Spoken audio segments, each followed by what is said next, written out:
Calendrier de l'Avent, jour 10. Alors, voici quelque chose que vous allez peut-être trouver moins dense ou pesant que les jours 8 et 9.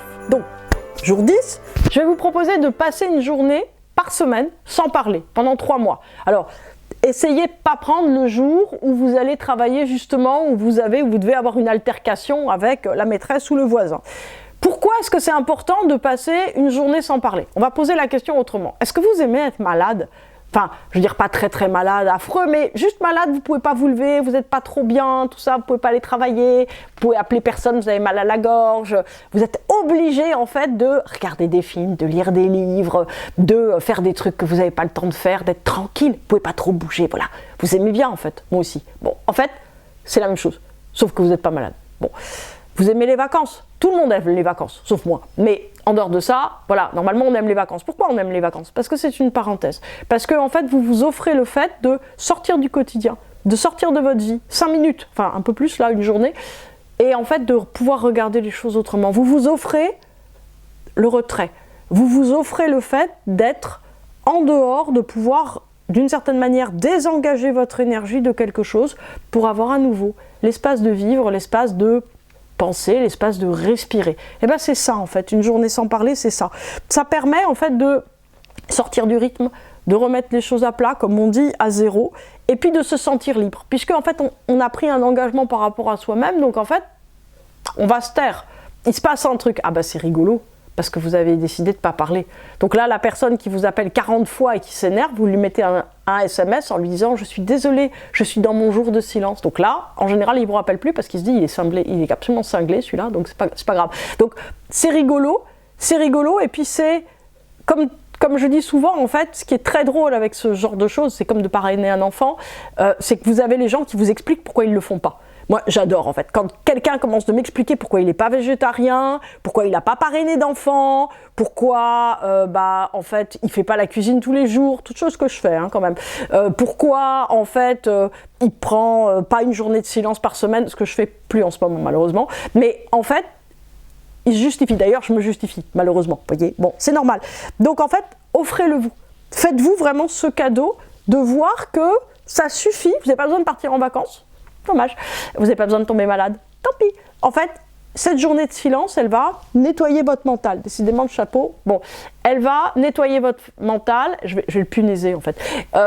Elle va nettoyer votre mental, elle va complètement changer en fait votre énergie globale. Mais elle va changer votre énergie globale d'une manière que vous ne pouvez même pas imaginer. C'est-à-dire que ça va changer le reste de votre vie.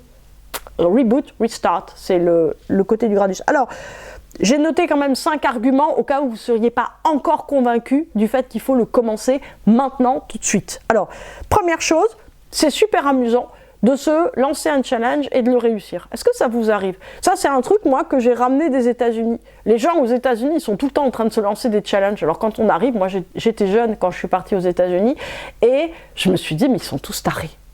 Comment ça? Je vais passer une journée voilà, où je vais voilà, je sais pas, courir 3 km par jour, ou là pendant tous les lundis je fais régime, tous les mardis je mange que des bananes, voilà, je regarde la totalité des films de Robert De Niro, et voilà, c'est ce que je fais ce mois-ci, etc. Je me suis dit, mais ils sont cinglés, ces gens, ils passent leur temps à se lancer des challenges. Et puis je suis revenue en France, et je me suis dit, j'étais jeune, j'étais adolescente, j'ai passé plusieurs années aux États-Unis, et je me suis dit, mais en fait, en France, ils sont morts, les gens, ils ne mobilisent pas leur énergie. J'étais adolescente, après j'ai changé. Mais je me suis dit, ils ne mobilisent pas leur énergie autour de quelque chose, ils n'ont rien envie de faire. Donc en fait, j'ai commencé à dire aux gens, pourquoi est-ce que vous ne vous lancez pas un challenge? Et là, les gens, en France, ils se sont dit, elle est cinglée, pourquoi elle se...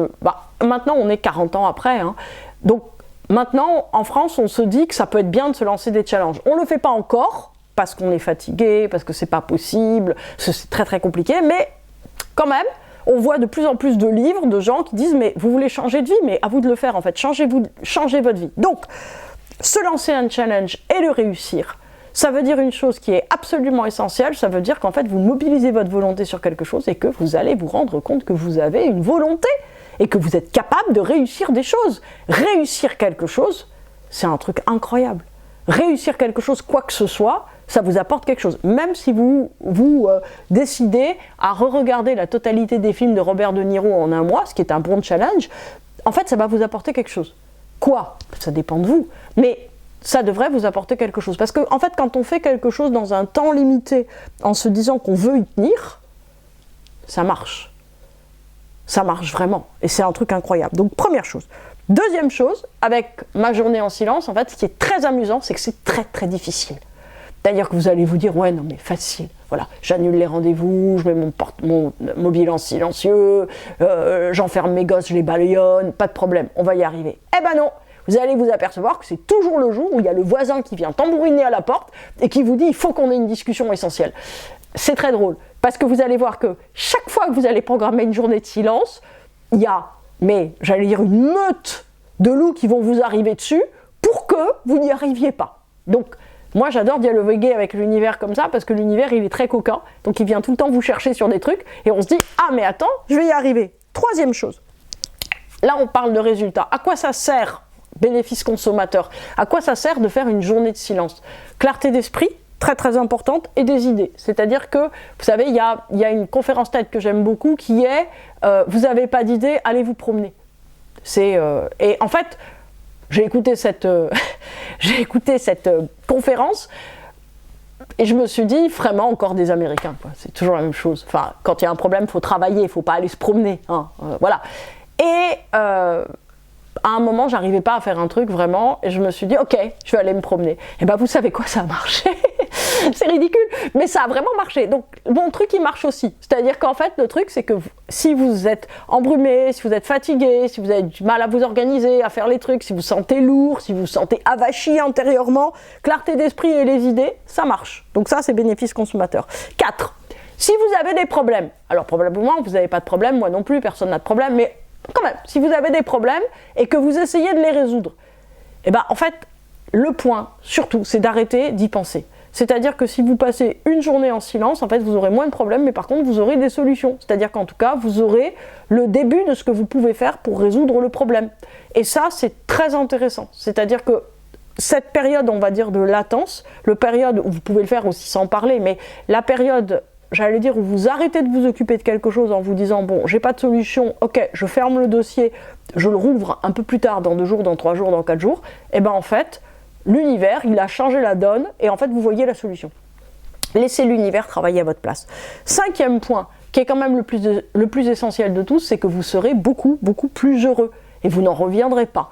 Pourquoi vous serez plus heureux? Pour les 4 raisons, notamment, que j'ai dit plus haut. Mais la question, en fait, c'est que vous allez reprendre les rênes. Qu'est-ce qui nous rend tous très malheureux? C'est de ne pas avoir les rênes de notre vie, en fait, d'avoir l'impression qu'on va vers le néant, qu'on ne sait pas où on va, qu'on ne sait pas pourquoi on va dans une direction ou dans une autre. Reprendre les rênes, rien qu'avec ça, vous pouvez le faire. C'est plus efficace qu'un trek au Pérou, c'est moins coûteux.